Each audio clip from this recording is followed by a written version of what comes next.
je préfère parler de communication gestuelle associée à la parole, puisque c'est, comment dire, l'enfant qui... souvent, je dis que l'enfant, il est déjà câblé pour parler avec son corps, avec ses mains, voilà. Et donc, on va juste venir élargir un tout petit peu ce panel non verbal que l'enfant est tout à fait en capacité de faire et de reproduire, mais c'est lui qui décide, par contre, voilà. Parce que notre non-verbal, c'est 92% de notre expression. Alors 92, 93, 94, donc c'est énorme en fonction voilà, des études, mais c'est en tout cas plus de 90% de notre expression, donc c'est énorme. C'est-à-dire que nos tout petits, dès la naissance, captent tous nos faits et gestes. Donc on sait que ce sont des vraies éponges, mais en même temps, voilà, ils sont très très alertes et sur tous nos faits et gestes. On peut peut-être parler des, comment dire, du rôle de ces émotions, parce que l'émotion, en fait, je compare souvent ça, c'est comme dans une voiture, quand on a un clignotant qui s'allume comme ça et qui dit « oh là, pop, on a besoin d'essence ».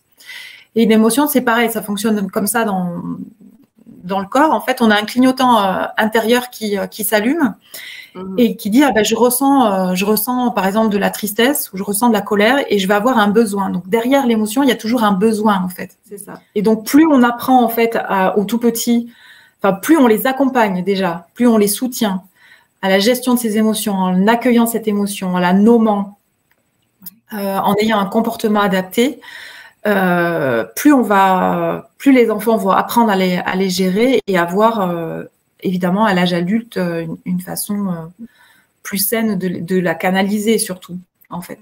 Ce qui est compliqué chez les tout petits en fait c'est ce qu'on appelle, ce que j'appelle, moi j'aime bien appeler ça le réservoir émotionnel. C'est comme une petite boîte, voilà, bien fragile dans les premières années de vie. Et en fait, ce réservoir-là, il se remplit et il se vide très, très vite, en fait, chez les petits. Parce qu'ils vont avoir besoin de bouger, ils vont avoir besoin d'espace avec des jeux libres. En même temps, ils vont avoir besoin qu'on réponde à leurs besoins fondamentaux. Et donc, ça monte, ça se remplit, hop, ça se revide. Donc, il y a les doudous, il y a la sucette, il y a les câlins, bien sûr. Il y a les signes, bien sûr, qui peuvent aider aussi. Et c'est ça en fait, c'est toujours d'accompagner à comprendre que ce réservoir il se remplit et il se vide assez vite chez le tout petit.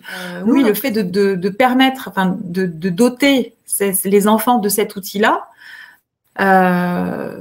bien sûr, c'est d'un grand soutien pour les parents parce que l'enfant peut signifier davantage son émotion, son ressenti, son besoin, s'il a faim. Bien garder en tête que plus on va accueillir l'émotion de l'enfant, plus on va participer à sa maturation cérébrale. Et ça, c'est vraiment primordial. Et d'éviter de stigmatiser parce que, encore une fois, la colère, elle est nécessaire en fait à la construction identitaire de l'enfant, elle est nécessaire, on ne doit pas l'évincer, la mettre de côté. Après, on peut poser des interdits, bien sûr, quand le débordement il est trop fort. C'est super. Parce que, encore une fois, les enfants, eux, ils savent signer, ils savent, voilà. Mais tout l'enjeu, c'est que nous, en tant qu'adultes, on soit dans une posture la plus bienveillante possible. Ouais. Et peut-être on peut finir par ce Tao des parents, si tu veux. Alors, ça dit comme ça, si tu pousses tes enfants, ils perdront l'équilibre. Si tu les fais toujours courir d'un côté et d'autre, ils n'iront nulle part. Si tu les mets sous les feux des projecteurs, ils seront incapables de voir leur propre lumière. Si tu cherches à leur imposer tes idées sur ce qu'ils devraient être, ils ne sauront rien. Et si tu veux qu'ils grandissent, fais ce que tu peux pour leur sécurité, puis lâche prise.